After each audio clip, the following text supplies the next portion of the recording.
저는 정치인은 기본적으로 정치가 직업인 사람이라고 저는 생각을 하는 편입니다. 그래서 뭐 시의원, 뭐 도의원, 뭐 국회의원, 뭐 시장, 뭐 대통령, 뭐 이런 식으로 국가의 세금을 받아 먹고 사는 사람들, 정치를 하면서 이런 사람들을 저는 기본적으로 정치인이라고 보고, 그런데 꼭 돈을 받지 않아도 그냥 하루 종일 정치만 하는 분들이 있어요. 자신의 돈을 이용해서 자기가 돈을 내가면서까지도 계속 하루 종일 정치만 하는 사람도 있는데, 이런 사람들도 정치인이라고 저는 생각을 합니다. 근데 뭐 저 같은 사람들은 예를 들어서 당직자들 중에서는 정치인도 있을 수 있고 아닐 수도 있어요. 저는 정치인이라고 할 수도 없고 아니라고 할 수도 없는, 좀 이게 애매하게 있는데, 제 직업은 제가 밥을 먹고 사는 건 직장을 다니면서 직장에서 월급이 나오니까 이걸로 제가 먹고 살고 있기 때문에, 제 직업을 말하자면 일단 저는 프로그래머가 제 직업인 것 같고요. 정치는 부업? 아니면은 뭐 퇴근 이후에 하는 봉사? 뭐 이 정도의 느낌이라서, 뭐 아직까지는 저는 정치인이라는 거는 좀 어색한 그런 부분이 좀 있습니다. 뭐 물론 어떤 사람들은 야, 너 정도 그래도 했던 사람이 정치인이 아니라고 하면 어떡하냐, 뭐 이렇게 얘기하는 사람도 있는데, 그냥 제 개인적인 생각은 그렇다는 거예요. 그런데 특히 우리 우파 진영에 있는 사람들은 눈이 굉장히 높고 정치인들한테 바라는 게 굉장히 많아요. 그런데 그 높은 눈높이에 도달할 수 있을 정도의 수준에 있는 정치인들이 거의 없어요. 그래서 정말 이 사람 너무 내 마음에 쏙 들어, 이런 정치인은 아마 누구한테 말해보더라도, 당원들한테 얘기를 해보더라도 손에 거의 꼽더라고요. 5명을 잘 넘지 않아요. 나머지 다 별로라고 하는 거예요. 이 100명이 넘는 국회의원들이 있는데도 불구하고 마음에 드는 사람이 없다, 이렇게 말하는 사람들이 대부분인 게 우리의 현실이 아닌가 합니다. 그런데 저는 몇 가지 그 지지자들이라고 할까요? 그런 분들한테 부탁을 드리고 싶은 게 있어서 오늘 영상을 찍게 됐습니다. 첫 번째 부탁은, 정치인들을 바라볼 때 선거 기간과 그리고 선거 기간이 아닌 기간, 뭐 비선거 기간이라고 할 수 있나요? 평시와 전시를 구분해야 된다. 전시는 선거 기간이고 평시는 선거 기간이 아닌 기간이에요. 선거 때는 조금 봐주셔야 된다. 선거 때 하는 발언이라든가, 선거 때 약간 이 사람이 평소와 다르게 하는 거는 선거에 이기기 위한 나름대로의 방법, 전략, 이런 걸 수 있으니 선거 기간에는 조금 더 마음을 좀 더 너그럽게 가져주셨으면 하는 부탁을 드립니다. 제가 있어 보니까 실제로 그렇더라고요. 평소에는 내가 생각하는 대로 막 얘기를 하다가도 선거에 딱 들어서면 선거는 이겨야 되지 않습니까? 무조건 이겨야 되는 거예요. 그러다 보니까 평상시 자기 소신과 이런 것과 조금 다른 얘기를 할 수도 있어요. 전략적으로 표를 얻기 위해서 당장 이 선거가 중요하니까. 그런 부분은 그래도 지지자분들께서는 조금 더 포용해 주시면 어떤가, 이런 생각을 합니다. 대신에 선거 기간이 아닌 평시에는 꾸준히 이 사람들이 열심히 활동을 해서 국민들의 뭐 생각을, 국가에 대한 방향이나 이런 거에 대한 생각을, 이념을 최대한 좀 바른 방향으로 이끌어 올 수 있도록 노력도 하고 정보 전달도 하고 뭐 교육도 하고 이렇게 해야 되겠죠. 이거는 평시에는 이제 자신의 신념과 자신의 이념에 맞게끔 열심히 홍보를 하고 세일즈를 미리미리 하는 거죠. 그렇게 하는 것이고, 선거 기간에 들어와서는 이제는 최대한 내 편을 많이 모아야지 이기는 거니까 그때는 좀 구분을 할 필요가 있다. 실제로 대부분의 정치인들이 그렇게 활동을 하고 있고 현실적으로 그렇게 할 수밖에 없는 것 같아요. 그래서 이 부분은 좀 이해를 해주셨으면 합니다. 그리고 투표는 당선 가능성이 가장 높은 사람, 내가 원하는 진영에서 당선 가능성이 가장 높은 사람한테 주는 게 기본적으로 맞다. 그렇지 않으면 다른 사람이 되는 거예요.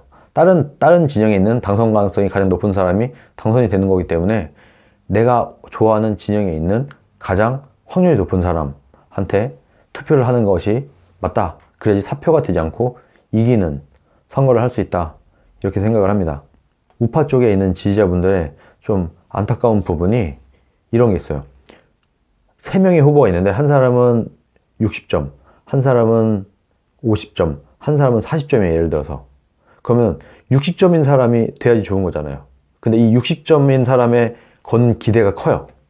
야, 넌 60점이니까 좀만 더 해서 내 말 좀 잘 들어서 한 70점까지 와봐 해요. 근데 이 사람이 60점밖에 안 됐어요. 그러면 이 사람은 60점짜리한테 실망한 나머지 투표를 포기하거나 아니면 에라이 하면서 40점짜리한테 투표를 하게 돼요.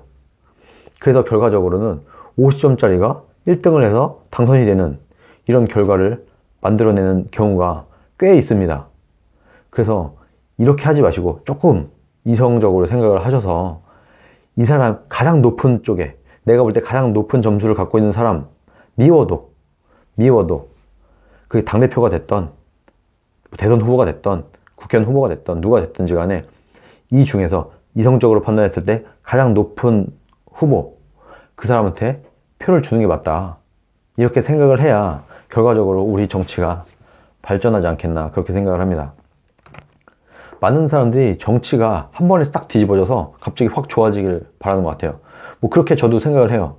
근데 그냥 제 개인적인 생각은 정치라는 것은, 정치의 발전은 최고 좋은 사람을 계속 만들어가는 과정보다는 오히려 최악의 정치인을 탈락시켜 나가는 과정이 아닌가, 이런 생각이 들어요. 그래서 최악의 정치인을 잘라내고 하다 보면은 결국에는 이 결과적으로 볼 때 정치의 수준이 점점 올라가게 되는 것이지, 최고의 정치인, 한 번에 아주 높은 수준의 정치인이 딱 됐으면 좋겠다, 이렇게는 사실 현실적으로 어렵지 않나, 이렇게 생각을 합니다. 그래서 최고 높은 사람한테 기대를 너무 한 나머지 이 기대에 못 미쳤을 때 이 사람이 아닌 다른 사람한테 투표를 하게 되면은 정치의 발전도 없는 거다, 그렇게 생각을 합니다.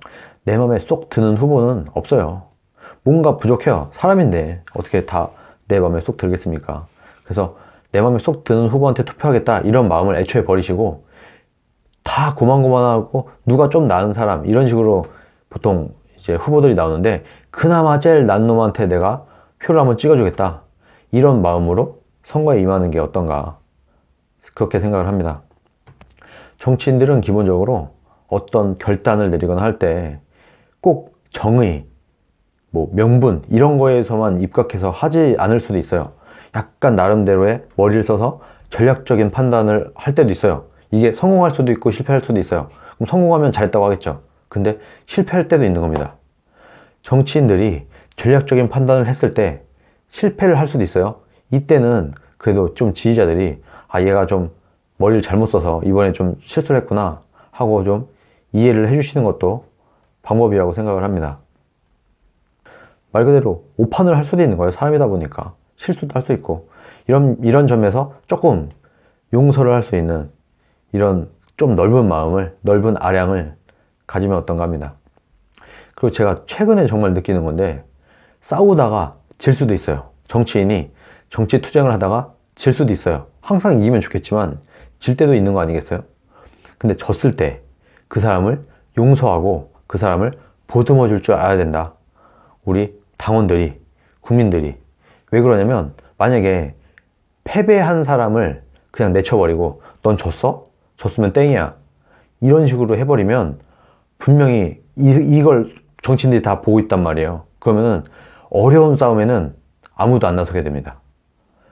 이길 만한 싸움에만 나서고 뭔가 좀 질만한 싸움, 이런 데는 좀 정치력이 있고 유명한 사람들은 모두 다 안 나서고, 그때는 정말 어쩔 수 없는 사람들, 그냥 이거라도 내가 해서 뭔가를 내 정치적인 입지라든가 아니면 내 인지도를 키워보겠다, 이런 사람들 아니면은 나설 수가 없게 되는 거예요. 왜냐면 지면은 손해가 더 크니까.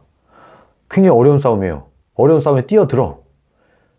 정말 어려운 정치 투쟁에서 뛰어들어서 싸울 수 있으려면 그 어려운 싸움에서 진 사람은 용서를 해줄 줄도 알고 좀 더, 야 그래도 이 어려운 싸움에 뛰어들어서 싸워준 게 어디냐, 이런 식으로 생각을 해줄 필요도 있다. 이렇게 하지 않으면 어려운 싸움판에는 아무도 뛰어들지 않게 될 것이다. 당연한 거 아니겠어요? 지는 싸움에, 질 가능성이 높은 싸움에는 다 빼는 겁니다. 다 자기 몸 살리려고. 그렇게 돼서는 안 되는 거고, 실제로 지금도 그렇게 돼 있죠. 굉장히 어려운 판에서는 다들 싸우려고 안 해요. 좀 싸움이 좀 될 만하면 이제 나오고. 근데 이런 것을, 이런 상황을, 이런 정치인들의 습성을 우리 국민들과 당원들이 만든 것이기도 해요. 그래서 이런 점까지 우리가 좀 고민을 해서 좀 안아줄 수 있는 그런 넓은 마음을 가진 국민, 당원이 되었으면 합니다.